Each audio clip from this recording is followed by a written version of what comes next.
Welcome to Suman TV. నేను మీ నవీన్. ప్రస్తుతం నేను కేపీహెచ్బిలోని ట్రీట్మెంట్ రేంజ్ హాస్పిటల్లో ఉన్నాను. మనతో ఉన్నారు ప్రముఖ సెక్షువాలజిస్ట్, అదేవిధంగా సైకియాట్రిస్ట్ డాక్టర్ సునీల్ కుమార్ రెడ్డి గారు. హాయ్ సార్, నమస్తే. నమస్కారం సార్, మీ వీడియో చూసిన కొద్దిమంది కమెంట్స్ పెట్టారు సార్. ఏంటంటే మేము ఆల్కహాల్కి అడిక్ట్ అయ్యాం, బానిస అయ్యాం పూర్తిగా.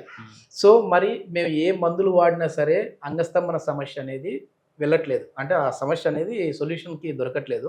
మరి షాక్ వేవ్ ట్రీట్మెంట్ ద్వారా మాకేమైనా ఈ సమస్య నుంచి పరిష్కారం దొరుకుతుందా అంటున్నారు. అసలు అంగస్తంభన సమస్యకి ఈ ఆల్కహాల్కి ఉన్న ఇంటర్లింక్ ఏంటి సార్? నాకు అర్థం కావట్లేదు. ఈ ఆల్కహాల్ ఏంటంటే ఆల్కహాల్ ఫస్ట్ లో కోరికల్ని ఇంక్రీజ్ చేయటం కావచ్చు, మనకున్న ఆ సోషల్ స్టిగ్మాని తీసేయటం కావచ్చు, డిజిన్హిబిషన్ అంటాం.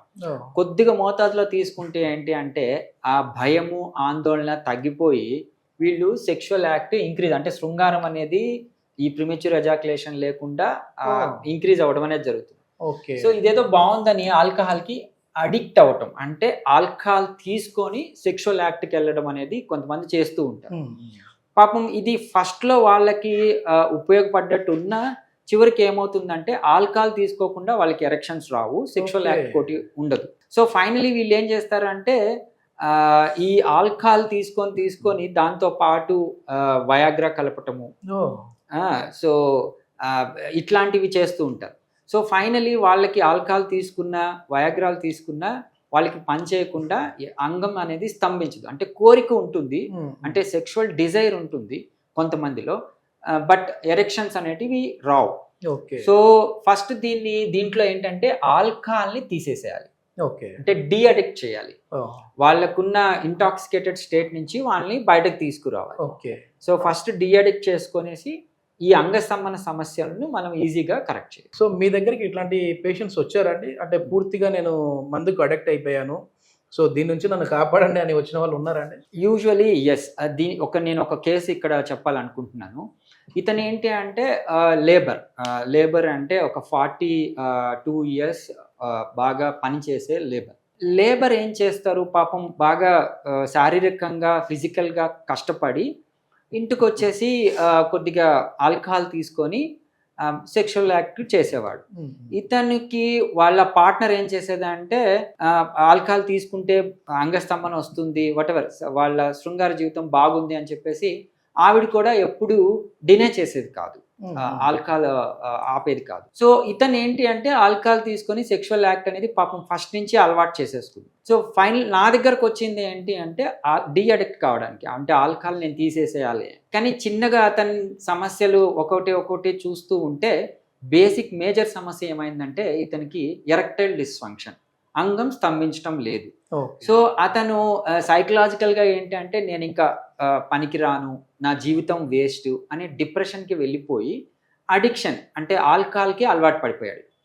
సో రోజు ఆల్కహాల్ తీసుకోవటం, అతన్ని ఇబ్బంది పెట్టుకోవటం, సరిగ్గా నిద్ర లేకపోవటం, ఆల్కహాల్ తీసుకోకపోతే నిద్ర కూడా రాకపోవటం, డిపెండెన్సీ పెరిగిపోవటం, విత్డ్రావల్ సిమ్టమ్స్ ఉండటం, ఇట్లా. సో ఇతన్ని కొద్దిగా మనం ఫిజికల్ ఎగ్జామిన్ చేసి వాళ్ళ ఇంట్లో వాళ్ళతో మాట్లాడితే వాళ్ళ బ్యాక్ ఉన్న సమస్య ఏంటి అంటే బేసికలీ వాళ్ళు శారీరకంగా కూడా దూరంగా ఉన్నారు. సో దీనికి అతనికి ట్రీట్మెంట్ ఇవ్వాల్సింది ఫస్ట్ డీఅడిక్షన్ ని తీసేసి ఈ ఎరెక్టైల్ డిస్ఫంక్షన్ ని కరెక్ట్ చేయడం అనేది జరిగింది. సో మీరు అన్నారు కదా ఈ ఆల్కహాల్లో ఈ షాక్ వేవ్ థెరపీ ఎలాగ ఉపయోగపడుతుందని. ఆల్కహాల్ పూర్తిగా కట్ చేయటము ఆర్ మోతాదు తగ్గించడం. So basically 150 ml 180 ml per day చాలా మంది కామన్ గా తీసుకుంటుంటారు. వాళ్ళు పోల్చుకుంటారు, అంటే రేషనలైజేషన్ అంటాం.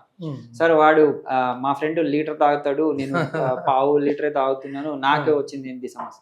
సో ఆల్కహాల్ ఒక్కొక్కళ్ళు ఒక్కొక్క దాన్ని ఇబ్బంది పెడుతుందండి. సో నేను పర్టికులర్గా ఈ కేసులో ఏంటి అంటే పాపం సెక్షువల్ లైఫ్ చాలా ఇబ్బంది పడింది. వాళ్ళు ఆల్రెడీ వయాగ్రాస్ అన్నీ వాడేసి ఏమీ ఇబ్బంది పడి నా దగ్గరకు వచ్చారు.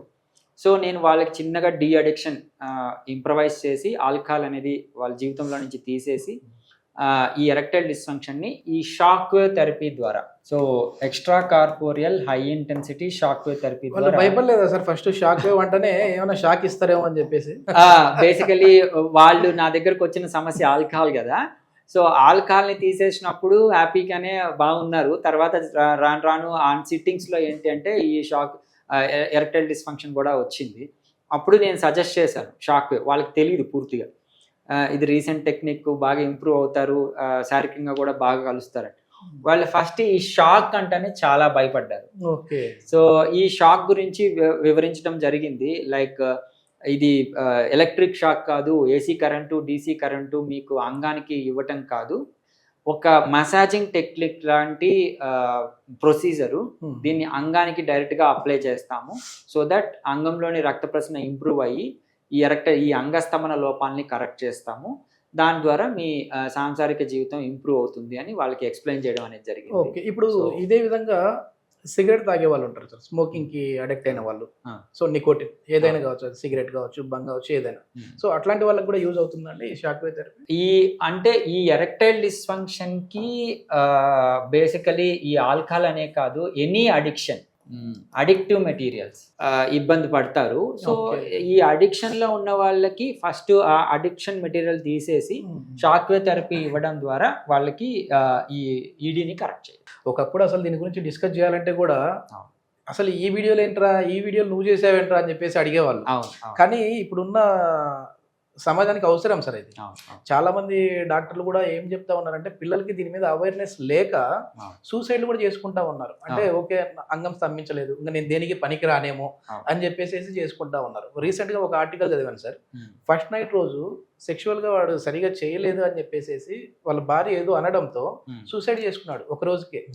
సో అదే ఒక అవేర్నెస్ లాంటి ప్రోగ్రామ్స్ కింద మనం చేసామంటే చాలా మంది చాలా పొలిటికల్ ఇంటర్వ్యూస్ చేస్తూ ఉంటాం, మేము అన్ని చేస్తూ ఉంటాం, కానీ చాలా మంది డాక్టర్లతో వేరే వేరే టాపిక్స్ చేస్తూ ఉంటాం. ఈ టాపిక్ చేయడానికి మాత్రం ఇది ఏదో పెద్ద నేరం అన్నట్లుగా చూస్తూ ఉంటారు. కానీ దీని మీద కూడా ఒక అవేర్నెస్ తీసుకుని వస్తే చాలా మందికి ఉపయోగపడుతుందనే ఉద్దేశంతో చేస్తాను. Thank you sir. Thank you very much.